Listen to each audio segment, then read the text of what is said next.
Hello and welcome back dear friends in our channel Study Mantras with Aditya. Dear friends, आज हम सुरक्षा यानी कि सिक्योरिटी पर डिस्कस करेंगे। सुरक्षा हमारे सिलेबस का पार्ट है और आप जानते हैं कि 2013 से internal security CSC mains examination में ऐड किया गया है। इसको ऐड करने की आवश्यकता क्यों पड़ी और क्या क्या ऐसी स्थितियाँ उत्पन्न हो गई थी जिन वजह से ऐसा लगा कि इस फील्ड के बारे में भी जो एस्पिरेंट्स नए नए आ रहे हैं उनको जानकारी होनी चाहिए और उन्हें ये पता होना चाहिए किस प्रकार की चुनौतियां इस फील्ड में मौजूद हैं उनके समक्ष। सुरक्षा देखा जाए तो मोटे तौर पे दो प्रकार की होती है। एक तो आपकी आंतरिक सुरक्षा और दूसरी आपकी जो होती है बाह्य सुरक्षा। बाह्य सुरक्षा का क्या अर्थ है, आंतरिक सुरक्षा का क्या अर्थ है, फिर आगे इनमें क्यों ऐसी सुरक्षा चुनौतियाँ क्यों पैदा हुई, क्यों उत्पन्न हुई और साथ ही साथ इनके समाधान क्या क्या हो सकते हैं, इन सब चीज़ों को हम डिस्कस तो करेंगे आज। लेकिन उससे पहले आइए एक सिनॉप्सिस पे चलते हैं जिससे हमें एक ओवरव्यू मिले कि आखिर ऐसी क्या स्थितियाँ उत्पन्न हुई, ऐसे क्या क्या कारण थे जिसकी वजह से राष्ट्रीय सुरक्षा और इंटरनल सिक्योरिटी जिसे हम कहते हैं आंतरिक सुरक्षा, ये हमारे सिलेबस का एक पार्ट बना और हमें अब इसके बारे में स्टडी करनी है। तो ऐसा क्या रीज़न था, इन सब चीज़ों के बारे में थोड़ा सा डिस्कस करते हैं एक चार्ट के माध्यम से। आइए देखिए, यहाँ पे मैंने आंतरिक सुरक्षा को बीच में लिखा हुआ है इंटरनल सिक्योरिटी, और उसके साथ साथ हमने जो जो टाइम लाइन हुई हैं उन सब चीज़ों को देखा हुआ है। देखिए, जब स्टार्ट करते हैं शुरुआत से, हालांकि उससे पहले भी कई चीज़ें थी लेकिन हम आज़ादी के बाद से ही चीज़ों को लेकर चलेंगे। तो 1950 के दशक में जो हमारा नॉर्थ ईस्ट वाला जो राज्य हैं, जो हमारे 7 सिस्टर्स हैं, उन राज्यों की बात की जा रही है, उनमें अशांति फैलनी शुरू हो गई। एक तरह से समझिए कि देश के प्रति एक अशांति का भाव, एक माहौल पैदा हुआ और अलगाववाद जैसी स्थितियाँ उत्पन्न हुई। फिर कहीं पे क्षेत्रीयतावाद की स्थिति उत्पन्न हुई। तो ये सब चीज़ें हमें देखने को मिलती है, वहाँ पे शुरू होता है, जिसकी वजह से हमारे जो राष्ट्रीय सुरक्षा यानी कि जो हमारा अखंडता है, जो हमारे देश की अखंडता है, उस पर कहीं ना कहीं प्रश्न चिन्ह लगता है। तो ये भी एक सुरक्षा के लिए एक खतरा है। इसी प्रकार से 1954 में नागालैंड में फिजो विद्रोह होता है और ये विद्रोह फैल करके बाद में त्रिपुरा, मिजोरम, मणिपुर तक भी जाता है। ये भी हमारे देश की अखंडता के समक्ष एक चुनौती पेश करता है। जब देश हमारा आज़ाद हुआ था तो हमारे देश में एक ऐसी स्थिति नहीं थी कि पूरे देश में एक भाषा बोलने वाले लोग हों, बल्कि हमारे देश में बहुभाषी लोग हैं, बहुभाषी राज्य थे उस समय, जिस वजह से क्या हुआ कि अलग अलग राज्य अपना जो है भाषा के आधार पर अपने एक अलग स्टेट की मांग करने लगे थे, और जिस वजह से एक जो भारत को एक यूनिटी यानी कि जो यूनाइट करके रखने का जो विचार था, उस पर कहीं ना कहीं एक चोट लगती थी। और जब भारत यूनाइट नहीं रहेगा तो आप जानते हैं, जब अंग्रेज़ भारत छोड़कर गए थे तब उन्होंने कहा था कि यह देश जो है 100 साल भी टिक नहीं पाएगा। 100 साल तो बहुत ज़्यादा, उन्होंने बता दिया, कहा कि कुछ वर्षों में ही यह देश क्या हो जाएगा, मतलब बिखर जाएगा, क्योंकि इस देश में ढेर सारी विविधताएं हैं और उन विविधताओं को समेट करके ये देश चल नहीं पाएगा। हमेशा विद्रोह उठते रहेंगे, विरोध के सुर उठते रहेंगे और लोग अपनी अपनी इच्छाओं को आगे बढ़ाने के लिए और अपने अपने स्टेट को या फिर अपने अपने भाषाभाषी क्षेत्र को ज़्यादा विकास की तरफ ले जाने के लिए या फिर जिन भी कारणों से वो अलग करने का प्रयास करेंगे और दूसरे एथनिसिटी के लोगों से भेदभाव करेंगे, उनका विरोध करेंगे। तो इससे क्या होगा, एक कह सकते हैं एक दंगे जैसी स्थिति भी होगी, मतलब एक दो कम्युनिटी के बीच में ऐसी स्थितियाँ उत्पन्न हो जाएंगी। चाहे वो धर्मवाद को देखा जाए, कितने सारे धर्म हमारे देश में हैं, कितनी सारी जातियाँ हमारे देश में हैं, तो इनमें भी आपस में मतभेद, ये सब चीज़ अंग्रेज़ देखते थे कि ये मतभेद है और ये मतभेद जो है आगे बढ़ता ही जाएगा और ये मतभेद इत्यादि जो है बाद में क्या होंगे, विरोध और विद्रोह के कारण बनेंगे और उसके बाद ये जो भारत देश है ये एक नहीं रह पाएगा। ये सब चीज़ें अंग्रेज़ उस समय कह के गए थे, लेकिन हमने देखिए उन चीज़ों को गलत साबित किया। हमने ये कहा कि नहीं, हमारा देश विविधतापूर्ण तो है लेकिन हमारी जो ताकत है वो विविधता में ही है। तो ये हमने इस चीज़ को वहाँ पे दिखाया। तो जब ये भाषाई आधार पर अलग अलग राज्यों की मांग उठी तो देश की एक अखंडता पर कहीं ना कहीं प्रश्न चिन्ह लगा। तो आप देखेंगे भाषा आयोग का भी गठन किया गया था, जिसके बाद आंध्र प्रदेश जो है 1956 में पहला राज्य बनता है जो भाषा के आधार पर गठित किया जाता है। तो 1956 में भाषाई उपद्रव भी क्या होता है, शुरू होता है। इसी प्रकार से इसी प्रकार से हम देखते हैं कि हमारे देश में कुछ सामाजिक और आर्थिक कारणों की वजह से, जैसे हम कुछ जो प्रोग्राम हमारे थे, जैसे लैंड से संबंधित जो प्रोग्राम थे, उन प्रोग्राम का हमने सही से इम्प्लीमेंटेशन नहीं किया, जिस वजह से और भी कुछ सोशियो इकोनॉमिक्स प्रॉब्लम हुई, जिसकी वजह से हमारे देश में एक नक्सलवादी जो विचारधारा है वो पनपी। और ये 1960 के दशक में हमारे देश में शुरू होती है, बंगाल के नक्सलबाड़ी गाँव से। ये चीज़ नक्सलवाद कहीं ना कहीं माओवाद से प्रेरित है। तो ये सब चीज़ क्या है, नक्सलवाद का तो हमारा एक बहुत लंबा अच्छा खासा टॉपिक है, जिसमें हम बिल्कुल बेसिक से स्टार्ट करके बहुत आगे तक जाएंगे, नक्सलवाद को पूरा कंप्लीट करेंगे। तो ये चीज़ें भी 1960 के दशक में शुरू होती हैं, और ये जो शुरू होती हैं ये कंटिन्यू रहती हैं। मतलब आज भी आप देखेंगे नक्सलवाद के जो प्रभाव हैं हमें कई ज़िलों में दिखाई देते हैं, ऑलमोस्ट 100+ ज़िलों में दिखाई देते हैं, और बहुत ही इंटेंस रूप में है तो उसे 200+ ज़िलों में, लेकिन इंटेंस रूप में ऑलमोस्ट अब 70 के आसपास आ गए हैं, 60-70 डिस्ट्रिक्ट आ गए हैं। हमने काफ़ी इस पर काम किया, जिस वजह से उनकी संख्या जो है कम हो रही है। इसी प्रकार से पंजाब में आप देखेंगे कि उग्रवाद आता है 1980 में, और ये उग्रवादी जो होते हैं वो पाकिस्तानी समर्थक होते हैं, मतलब पाकिस्तान के द्वारा समर्थित होते हैं। तो इस तरह की समस्याएं भी आती हैं, और कहीं ना कहीं पंजाब जो हमारा एक अलग देश बनने की ओर अग्रसर होता है। तो ये भी चीज़ें हमारे सामने आती हैं कि हमारे जो तरह तरह के जो राज्य हैं, वो राज्य क्या करना चाहते हैं, अलग होना चाहते हैं, और जब अलग होंगे तो देश की अखंडता पर प्रश्न चिन्ह लगेगा, जो कि राष्ट्रीय सुरक्षा या फिर आंतरिक सुरक्षा के लिए एक बहुत बड़ा क्या है, एक खतरा है, एक बैकड्रॉ है। इसी प्रकार से जम्मू कश्मीर में तो जब से देश आज़ाद हुआ, 2 देश बांटे गए, मतलब कि भारत देश को जब डिवाइड करके पाकिस्तान और भारत में डिवाइड किया गया, तो उसके बाद से ही जम्मू कश्मीर आप जानते हैं कि एक स्वतंत्र राज्य बने रहने की इच्छा व्यक्त करता है। और उसके बाद से ही किस प्रकार के खेल होते हैं, 1948 में जो युद्ध होता है उसकी बात करें, या फिर आगे के जो भी युद्ध होते हैं 1965 इत्यादि में, और फिर 99, ये सब जो युद्ध होते हैं ये देखते हैं कि कश्मीर से ही मेनली ये क्या होते हैं, रिलेटेड होते हैं।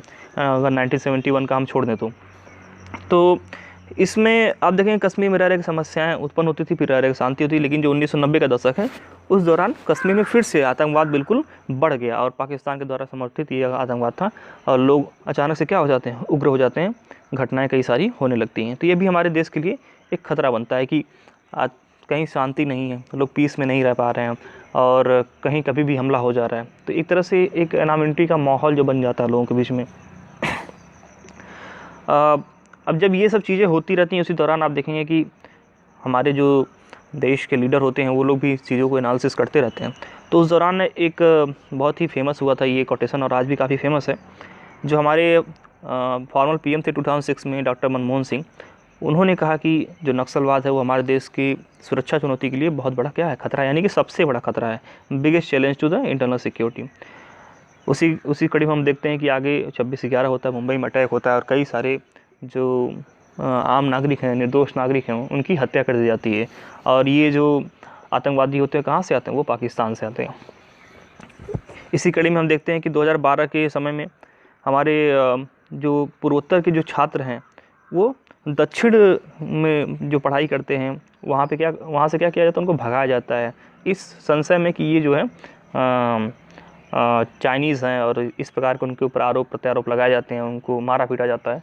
तो फिर वो डर करके वहाँ से क्या करते हैं, भागते हैं। और सोशल मीडिया ने इसमें बहुत ही अहम भूमिका निभाई थी इस तरह के मतलब फेक न्यूज़ चलाने में। तो सोशल मीडिया का भी एक प्रॉब्लम हमें देखने को मिलता है। तो साइबर सिक्योरिटी तो एक बहुत बड़ा मुद्दा हो गया आज के समय में, तो ये चीज़ें हमें देखने को मिलती हैं। और 2013 का जो मुजफ्फरनगर में जातीय दंगे हुए थे, किसको याद नहीं है, सभी लोग हम लोग के सामने की घटनाएं हैं सब। तो ये चीज़ें भी हमें देखने को मिलती हैं। और एडवर्ड स्नोडन की कथा भी आपको याद ही होगी, किस प्रकार से ये अमेरिकी जो जासूसी विभाग था उसका इन्होंने खुलासा किया था कि किस प्रकार से अमेरिका जो है विभिन्न देशों के लीडर्स पे, विभिन्न देशों के जो महत्वपूर्ण चीज़ें हैं उन पर क्या करता है, नज़र बनाए रखता है। तो ये चीज़ें भी हम देखते हैं। फिर ड्रग तस्करी, हथियार तस्करी, हवाला के माध्यम से पैसा जाता है, मनी लॉन्ड्रिंग, फेक करेंसी, ये सब चीज़ें जो क्या ये सब कंटिन्यूएशन में चलती रही हैं। तो ये एक पूरा प्रॉस्पेक्टिव था। और इसके साथ साथ जो प्राकृतिक आपदाएँ थी वो भी तो आ ही रही थी। तो ये पूरा प्रॉस्पेक्टिव था जिसके माध्यम से हमने ये समझा कि क्यों हमें इंटरनल सिक्योरिटी को एज ए सिलेबस 2013 में CSC मेंस एग्जाम्स में हमें ऐड करने की आवश्यकता महसूस हुई। तो ये चीज़ आप देख लें, इसे देखिए, इन चीज़ों में कई सारे पॉइंट हैं, ये सारे फैक्ट हैं, और इन फैक्ट्स को अगर आप एक बार दो बार अच्छे से देख लेंगे तो जब आप आंसर राइटिंग करेंगे तो उसमें ये फैक्ट आपको रिकॉल हो जाएंगे, और जब उनको ऐड कर देंगे उसमें तो आपके जो आंसर की जो प्रामाणिकता है वो बढ़ जाएगी। इसलिए हमेशा ज़रूरी है कि आप फैक्ट्स को बिल्कुल ध्यान रखें, और कहीं ना कहीं ये प्रीलिम्स में भी फ़ायदा कर जाते हैं कि कहीं किसी भी प्रकार से आपको प्रीलिम्स में फ़ायदा कर सकता है ये। अब आइए बात करते हैं अपने टॉपिक की शुरुआत पे। देखिए, सुरक्षा को दो भागों में बांटते हैं, बाह्य सुरक्षा और आंतरिक सुरक्षा। तो बाह्य सुरक्षा का मतलब क्या है कि हमारे देश की सीमाओं के बाहर से अगर कोई हमें सब खतरा महसूस होता है तो हम उससे अपनी सुरक्षा करें, यानी कि विदेशी आक्रमण से सुरक्षा प्रदान करना जो है क्या है, बाह्य सुरक्षा है। कोई बाहर से हमें आक्रमण कर रहा है हमारे देश पर तो उससे हम सुरक्षा प्रदान करें, वो हमारा क्या है, बाह्य सुरक्षा है। इसकी जिम्मेदारी सेना को दी जाती है, आर्मी को, और जो इसका उत्तरदायित्व होता है वो रक्षा मंत्रालय, यानी कि सेना जो रक्षा मंत्रालय के अंतर्गत आती है, और उत्तरदायित्व भी किसका होगा, तब रक्षा मंत्रालय का होगा। जो इंटरनल सिक्योरिटी है हमारा मेन टॉपिक यही है। हालांकि हम बाह्य सुरक्षा के भी कुछ एस्पेक्ट्स को देखेंगे कि क्या है हमारे जो एक्सटर्नल सिक्योरिटी थ्रेट्स हैं वो क्या हैं और किस प्रकार के हैं वो, इन सब चीज़ों को हम देखेंगे। देखिए, हमारा जो मेन इम्फेसिस होगा वो हमारा इंटरनल सिक्योरिटी पर होगा। इंटरनल सिक्योरिटी की बात करें तो देखिए, ये देश की अपनी सीमाओं के अंदर की सुरक्षा है, यानी कि अंदर की सुरक्षा अब वो कई रूपों में हो सकती है। वो सिर्फ आतंकवाद से नहीं हो सकती है, सिर्फ नक्सलवाद से नहीं हो सकती है, वो सिर्फ उग्रवाद से नहीं हो सकती है, वो साइबर सिक्योरिटी से भी हो सकती है, वो सोशल मीडिया के माध्यम से फैलाए गए भ्रम की भी हो सकती है, वो सांप्रदायिक दंगों की भी हो सकती है, वो जातीय तनाव की भी हो सकती है। मतलब कि वो किसी भी प्रकार की हो सकती है जो देश की शांति में क्या करे, बाधा उत्पन्न करे।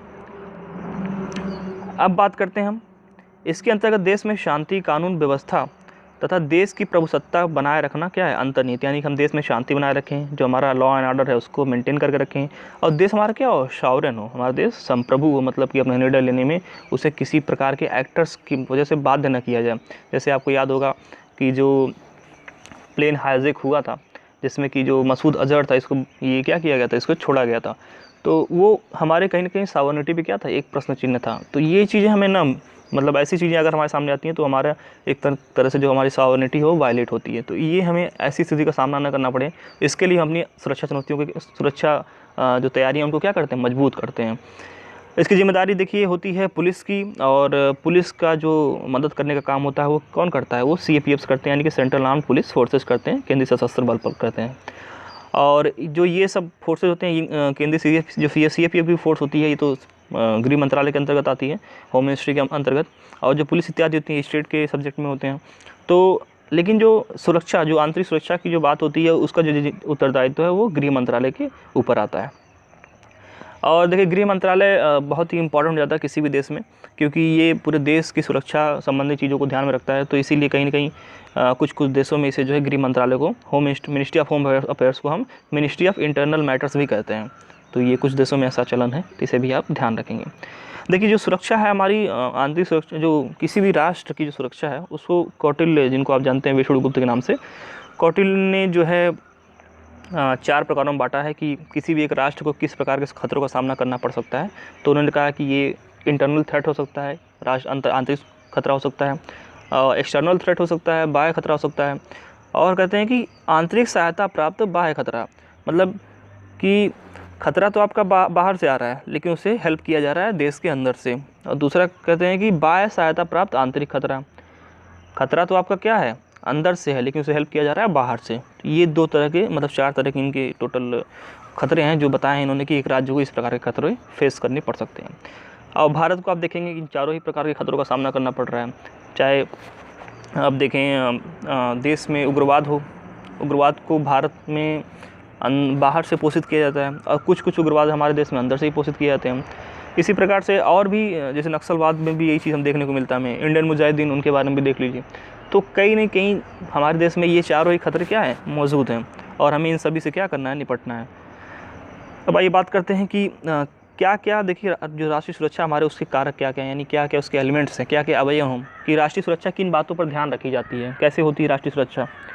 देखिए, देश की सीमाओं की अखंडता, पहली बात तो हमारे जो बॉर्डर्स हैं वो बिल्कुल क्या हों, अखंड, मतलब वो non breakable in the sense कि आप उसे हाथ में लेकर तोड़ ना सकें, ऐसी बात नहीं, बल्कि कोई उसमें देश जो है उसे, उसमें देश के जो नॉन स्टेट एक्टर्स हैं या फिर स्टेट एक्टर्स ही देश के अगर किसी हैं तो वो उसमें घुसपैठ करके हमारे सीमाओं को जो है पार ना कर सकें। उसका मतलब ये है अखंडता, हमारी सीमाएं जो बनी रहें और हमारे कोई देश हमारे सीमाओं को इन्वेड ना कर सके। तो ये चीज़ें अखंडता से मतलब रखती हैं। आंतरिक प्रभुसत्ता की बात की, अभी हमने कुछ देर पहले बात की कि किस प्रकार से मसूद अजहर का हमने एग्जाम्पल लिया। देश की आंतरिक शांति को बनाए रखने के लिए तो देश की जो आंतरिक शांति होती है वो कई मुद्दों पर डिपेंड करती है। मैंने बताया आपको कि सांप्रदायिकता भी है, उसमें एक कारण है, उग्रवाद भी है, नक्सलवाद भी है, आतंकवाद भी है, जातिवाद भी है, और कहीं ना कहीं कोई नेचुरल कैलामिटी आती है तो उसकी वजह से भी अशांति कहीं ना कहीं उत्पन्न हो जाती है। तो ये चीज़ें क्या हैं, पूरा एक होलिस्टिक वे में कई सारे कारक से मिल करके जो है अशांति जन्म लेती है किसी भी देश के अंदर। तो ये भी अगर हम शांति बनाए रखते हैं तो ये भी हमारी एक राष्ट्रीय सुरक्षा का क्या है, अवयव, यानी कि हमें शांति बनाए रखना चाहिए। कानून व्यवस्था बनाए रखना ये भी हमारे नेशनल सिक्योरिटी का एक क्या है, एक एलिमेंट है। विधि का कानून और कानून के समझ, एकरूपता, बिना भेदभाव के सभी को देश के कानून के अनुसार न्याय, ये चीज़ें भी देखा जाए तो अगर असंतोष आपको पैदा नहीं करना है किसी भी देश के नागरिकों के अंदर, तो आपको उन्हें एक समान कानून से क्या करना पड़ेगा, ट्रीट करना पड़ेगा, उनके अंदर कोई भेदभाव नहीं करना पड़ेगा, ये ज़रूरी हो जाता है। शांतिपूर्ण सहअस्तित्व की बात करते हैं, सभी लोग यहाँ पे रहें, अच्छे से अपना जीवन यापन करें, ग्रोथ करें, विकास करें, ये सब चीज़ें होनी चाहिए। और सांप्रदायिक सद्भाव, विभिन्न धर्मों के बीच में, विभिन्न जातियों के बीच में क्या हो, अपना एक दूसरे के प्रति सद्भाव हो, रिस्पेक्ट हो। तो ये चीज़ें भी हमें देखने को मिलती हैं। डर से मुक्ति, संविधान में व्यक्त की गई स्वतंत्रता का संरक्षण, जो भी हमें राइट्स मिले हैं, आर्टिकल चाहे फंडामेंटल राइट की बात करें आर्टिकल 12 to 35, या फिर हम जो हमारी ड्यूटीज़ हैं किन्हीं भी चीज़ों की बात करें, या फिर हमें विभिन्न एक्ट के माध्यम से हमें जो राइट्स दिए गए हैं, उन सब चीज़ों का क्या होना चाहिए, यहाँ पे बिल्कुल हेल्दी प्रैक्टिस होना चाहिए। तो ये चीज़ें हमें इंश्योर अगर हम करते हैं तो हमारा जो एक नेशनल इंटरेस्ट है, जो नेशनल हमारा सिक्योरिटी है, जो हमारी इंटरनल सिक्योरिटी है, वो क्या हो जाएगी, बिल्कुल सही रहेगी। तो ये चीज़ें हमारा ये एक एलिमेंट्स हैं नेशनल सिक्योरिटी का, तो इसे आप ध्यान रखेंगे। अब बात करते हैं, देखिए क्या क्या चैलेंजेस हैं हमारे जो इंटरनल सिक्योरिटी के लिए, उसके सामने क्या क्या चैलेंजेस, इसको थोड़ा सा हम देख लेते हैं। देखिए आंतरिक सुरक्षा की जो मुख्य चुनौती है उनमें सबसे पहले तो आतंकवाद नंबर 1 पे रखेंगे हम इसको। आतंकवाद के साथ साथ अगर हम नक्सलवाद को भी नंबर 1 पर रख देते हैं तब भी इसमें कोई आश्चर्यजनक बात नहीं होगी, क्योंकि दोनों ने ही देश को काफ़ी क्षति पहुँचाई है और पहुँचा भी रहे हैं। तो नक्सलवाद, आतंकवाद, लेकिन नक्सलवाद को हम वामपंथी उग्रवाद भी कहते हैं। पूर्वोत्तर राज्यों में विद्रोह, जम्मू कश्मीर में भी उग्रवाद, संगठित अपराध और आतंकवाद के साथ इनका गठजोड़, किस प्रकार जो ऑर्गेनाइज्ड क्राइम हमारे देश में होता है वो टेररिज्म से क्या है, रिलेटेड, एक दूसरे से मिले जुले हैं। सीमा प्रबंधन, जो बॉर्डर मैनेजमेंट होता है, जो कि विभिन्न देश के घुसपैठ, जैसे बांग्लादेश से कई लोग हमारे देश में घुसपैठ कर जाते हैं, तो क्या है, हमारे सीमा प्रबंधन का एक तरह से लूप होल है, उसमें ऐसा नहीं होना चाहिए। तो ये चीज़ें हमें देखने को मिलती हैं। फिर साइबर सिक्योरिटी आप देख रहे हैं आजकल लगातार जिस प्रकार से हम डिजिटल इंडिया की तरफ बढ़ रहे हैं, उस प्रकार से हमारे सामने डिजिटल जो थ्रेट हैं, जो साइबर सिक्योरिटी के जो थ्रेट है, वो भी क्या होते जा रहे हैं, बढ़ते जा रहे हैं, और लोगों की साइबर सुरक्षा चिंताएं बढ़ती जा रही हैं। कई प्रकार के फ्रॉड, स्कैम होते जा रहे हैं। बैंकों का आपने देखा कि डेटा लीक हो गया, इसी प्रकार से फेसबुक का डेटा लीक हो गया। तो ये सब चीज़ें भी हमें क्या करनी पड़ेंगी, इंश्योर करनी पड़ेगी। ये हमारे लिए चुनौतियाँ हैं, इस प्रकार की समस्याओं का सामना हमें करना पड़ रहा है। सांप्रदायिकता जो कि हमेशा से रहा है, जाति तनाव हमारे देश में हमेशा से रहा है, तो ये सब चीज़ें जो हमें देखने को मिलती है। तटीय सुरक्षा, क्षेत्रवाद, अंतर राज्य विवाद, आप देखेंगे कि एक राज्य दूसरे राज्य से विवाद कर लेता है, जैसे कर्नाटक और तमिलनाडु का देखें तो जल के मुद्दे पर विवाद है। इसी प्रकार से अन्य राज्यों के बीच में भी ऐसी स्थिति है। तो ये चीज़ें हमें देखने को मिलती है। तटीय सुरक्षा की बात करते हैं, जो हमारा कोस्टल एरिया है देश का, वहाँ पे भी आप देखेंगे जो मुंबई में टेरर अटैक हुआ था, तो जो आतंकवादी थे वो क्या किए थे, वो वेसल से आए थे, वो जो हवा पानी वाला जहाज़ होता है उससे आए थे, और वो तट पे जो हमारे मतलब सुरक्षाकर्मी थे उनको चकमा दे करके आए थे। जो हमारा जो हमारे ही देश का एक नाव थी, उसी नाव को उन्होंने हाईजैक कर लिया, जिसकी वजह से हमारे जो तट रक्षक थे वो उस बात को समझ नहीं पाए, क्योंकि जहाज़ तो इंडियन था, तो इस वजह से वहाँ पे कन्फ्यूज़न हो गया। तो इस प्रकार की चीज़ें हमें देखने को मिलती हैं। और जहाज़ का नौका का नाम मेरे ख्याल से कुबेर था, आप चेक कर लेंगे, उसे कुबेर ही था। तो ये सब चीज़ें क्या हैं, एक चुनौतियाँ हैं हमारे राष्ट्रीय सुरक्षा के लिए, हमारे इंटरनल सिक्योरिटी के लिए। तो इसे आप ध्यान रखेंगे कि अगर क्वेश्चन पूछ दिया जाए कि क्या क्या चुनौतियाँ हैं, तो आप देखिए इनको पॉइंट्स याद रख लीजिए, ये पॉइंट्स फॉर्म में रहेगा, फिर इसको आप आगे एलोबरेट कर पाएंगे। कुछ पॉइंट आप ऐड कर जाएंगे तो आपका ये आंसर जो है बहुत ही अच्छा हो जाएगा। आप पॉइंटर रूप में याद करेंगे, पॉइंटर रूप में अपना आंसर लिखेंगे, तो उससे जो आपका ढेर सारे पॉइंट आपके सामने आपके पास हो जाएंगे। तो जो जब एग्जामिनर कॉपी चेक करेंगे तो उन्हें आप दिखेगा कि आपको कई चीज़ों की नॉलेज है और आपने इसे समग्रता से अध्ययन किया हुआ है। इसी प्रकार से हम आगे बढ़ते हैं। जो सुरक्षा चुनौतियाँ हैं उनके लिए कौन कौन से कारक जिम्मेदार हैं, इनकी बात करें कि आखिर क्यों ये ऐसे हो रहे हैं, आखिर क्यों हमारे देश में इंटरनल सिक्योरिटी में इतनी सारी चुनौतियाँ हैं। तो देखते हैं कि सबसे पहले तो हमारा शत्रु पड़ोसी देश। देखिए, शांति काल में कोई भी देश शत्रु नहीं होता, एनिमी कंट्री नहीं होता। जैसे इस समय हमारा कोई भी एनिमी कंट्री नहीं है। अगर आपको लगता है कि पाकिस्तान हमारा एनिमी कंट्री है तो आप गलत सोचते हैं। ना ही पाकिस्तान, ना ही चाइना, कोई भी हमारा देश एनिमी कंट्री नहीं है। जब युद्ध होता है तो उस समय जिस देश से हम युद्ध करते हैं उस समय वो देश हमारा क्या होता है, एनिमी कंट्री होता है। लेकिन हम शत्रु पड़ोसी इसलिए कह रहे हैं क्योंकि हमारा इनसे युद्ध हो चुका है और हमेशा ही ये कुछ ना कुछ करते रहते हैं ऐसा, जिससे कि हमें इनकी मित्रता पर बिल्कुल क्या होता है, शक होता है। तो शत्रु पड़ोसियों की वजह से हमारे राष्ट्र में एक आंतरिक सुरक्षा चुनौती है। गरीबी एक सबसे बड़ी समस्या है। गरीबी कहते हैं कि किसी भी मतलब समाज का सबसे बड़ा क्या है, एक दुख का कारण है। तो गरीबी है तो बेरोजगारी है तो गरीबी है। तो ये सब चीज़ें हमें देखने को मिलती हैं। तो ये तीन तो ऐसे हैं जो कि हमें आज़ादी से पहले ही मिले हैं। आज़ादी के बाद हालांकि ये 70 साल लगभग हो गए हैं तो हमने अभी इसको टैकल नहीं किया अच्छे तरीके से। हमने काफ़ी काम किया लेकिन अभी हमें बहुत ज़्यादा काम करने की आवश्यकता है और कहीं ना कहीं हम जिस रफ्तार से हमें काम करना चाहिए तो उसमें हम पीछे रह गए हैं। तो ये हमें चीज़ें देखने को मिलती है। फिर असमान एवं असंतुलित विकास। देखिए, हमारे देश में पूर्वी गलियारा और पश्चिमी गलियारा बना है, यानी कि जो उड़ीसा, झारखंड, छत्तीसगढ़ और आंध्र प्रदेश से ये तेलंगाना करके जो हिस्सा है बिहार का, जो सब लेकर के ये क्या पूर्वी में आ जाते हैं। और पश्चिम में क्या है, गुजरात है, राजस्थान है, महाराष्ट्र है, गोवा है, कर्नाटक, ये सब जो हिस्से हैं वो पश्चिम में आ जाते हैं। तो आप देखेंगे जो पश्चिम वाले जो हिस्से हैं वो अपेक्षाकृत पूर्वी हिस्से से क्या है, ज़्यादा विकसित हैं। तो ये जो असमान विकास हुआ है ये भी कहीं ना कहीं जो है अशांति की भावना उत्पन्न करता है और साथ ही साथ कहीं ना कहीं विद्रोह की भावना उत्पन्न करता है और विभिन्न प्रकार के संगठन बनाने को प्रेरित करता है। तो असमान और असंतुलित विकास भी इसका क्या एक कारण है। फिर प्रशासनिक मोर्चों पर विफलता या सुशासन का अभाव। कई बार आप देखेंगे कि हमने सही तरीके से चीज़ों को हैंडल नहीं करते हम और शासन जो है अच्छा नहीं होता है। कहीं ना कहीं वो शासन जो है लोगों को मदद करने के बजाय उनका शोषण करने लगता है। तो इससे भी एक शासन व्यवस्था और सरकार के प्रति क्या होता है, असंतोष उत्पन्न होता है, जो कि बाद में किसी विद्रोह के माध्यम से जन्म लेता है। फिर सांप्रदायिकता, जातीय भाषा तथा अन्य विभाजनकारी मापदंडों पर आधारित विवादास्पद राजनीति का उदय। तो आप देखेंगे कि हमारे देश में जो पॉलिटिक्स होती है, खासकर उत्तर प्रदेश में जो पॉलिटिक्स होती है, बिहार में जो पॉलिटिक्स होती है, ये क्या होती है, बिल्कुल पूरी तरीके से जाती है, धार्मिक जाती है और बहुत लंबे समय से चली आ रही है। विकास के ऊपर राजनीति पॉलिटिक्स नहीं होती है। तो ये पॉलिटिकल पार्टीज़ भी क्या करती हैं, बांट करके राज करने का प्रयास करती हैं। जो अंग्रेज़ों ने काम किया कि डिवाइड एंड रूल, उसी प्रकार से हमारे देश की पॉलिटिकल पार्टीज़ भी करती हैं कि लोगों को टुकड़ों में बांट दो और बांट करके उनको जो है एक दूसरे से लड़ा दो और इस प्रकार से ध्रुवीकरण करके उनसे वोट ले लो। तो ये चीज़ें हमें देखने को आज भी मिलती हैं प्रैक्टिस में। कठिन भूभाग वाली खुली सीमाएं, आप देखेंगे कई जैसे बांग्लादेश से जो हमारा बॉर्डर है उसमें नदी जो है कभी यहाँ बह रही है तो कभी 2 किलोमीटर आगे तक चली गई, फिर कभी 2 किलोमीटर पीछे आ गई। तो ये जो सीमा है इसमें समस्या है। फिर कहीं कहीं देखेंगे बहुत हार्श कंडीशन है, काफ़ी ज़्यादा ठंड प्रदेश है वहाँ पे, जैसे सियाचिन वाला हिस्सा देख लेते हैं, उसके आसपास के हिस्से देख लेते हैं। तो वहाँ पे गार्ड लगातार करना बहुत ही मुश्किल हो जाता है। अब सियाचिन में हमारे जवान उसी तरह से मर जाते हैं, मतलब कि शहीद हो जाते हैं, जब बिना युद्ध लड़े, बिना अपने कौशल को वो दिखाए ही वहाँ पे शहीद हो जाते हैं। तो ये भी एक दुख की घटना है।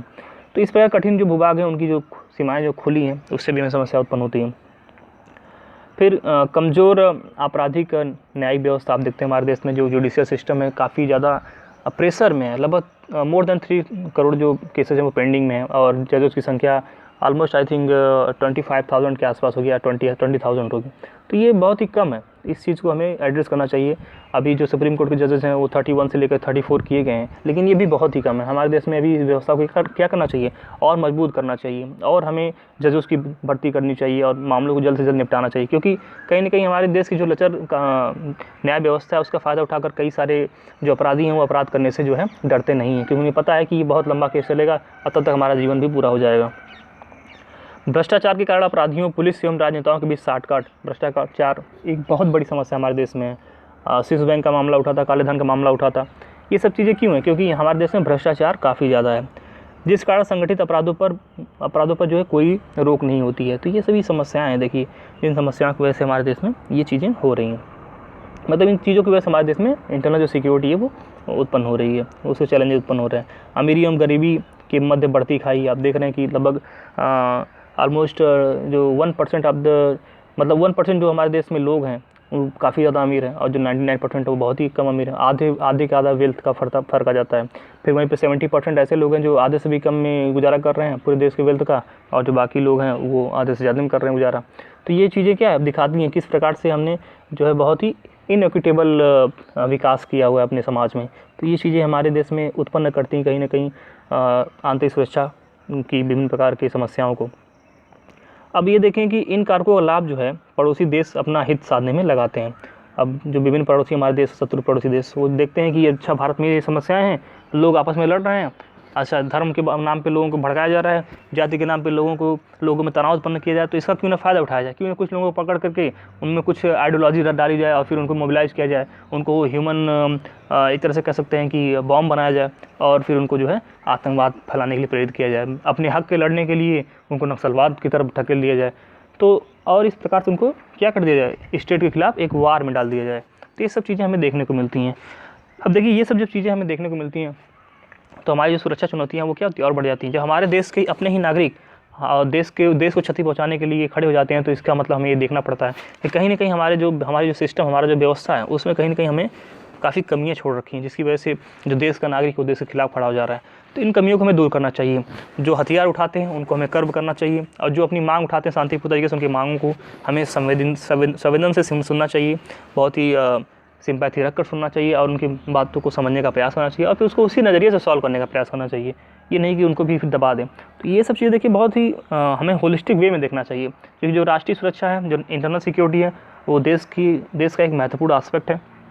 और ये आवश्यक हो जाता है कि अगर हम देश में अच्छा विकास करना चाहते हैं, एक अच्छा सौहार्दपूर्ण माहौल बनाकर रखना चाहते हैं, एक शांतिपूर्ण माहौल बनाकर रखना चाहते हैं, लोगों का विकास करना चाहते हैं, तो ये आवश्यक है कि हम जो अपनी इंटरनल सिक्योरिटी क्या करें, मजबूत करें, और उसके लिए हमें विभिन्न प्रकार की चीज़ों की ज़रूरत पड़ेगी। तो ये डियर फ्रेंड, हमने आज इंटरनल सिक्योरिटी के विभिन्न चीज़ों के बारे में बात की। हमने बात की है कि किस प्रकार की चुनौतियाँ हैं, क्या क्या एलिमेंट है हमारे नेशनल सिक्योरिटी के, मतलब कैसे नेशनल सिक्योरिटी हो सकती है, किन के माध्यम से, इन पर डिस्कस किया हमने, और क्या क्या रीज़न रहे हैं जिसकी वजह से ये चुनौतियाँ हमें उत्पन्न हमारे सामने आती हैं, इन चीज़ों पर भी हमने डिस्कस किया। तो ये सब चीज़ें हमें जो है देखनी पड़ेंगी। और आज तो हमने बस एक मोटा मोटी आइडिया लिया कि क्या है इंटरनल सिक्योरिटी। अगले वाले वीडियो में हम देखते हैं कि कुछ समाधान किस प्रकार से किया जाए, और किन किन फील्ड में थोड़ा सा हेल्प करते हुए समाधान करने का प्रयास किया जाए इंटरनल सिक्योरिटी के रिगार्डिंग। तो डियर फ्रेंड, ये रहा हमारा आज का वीडियो। वीडियो आपको कैसा लगा कमेंट में बताएं। इसके बाद मिलते हैं अपने अगले वीडियो में, तब तक के लिए नमस्कार।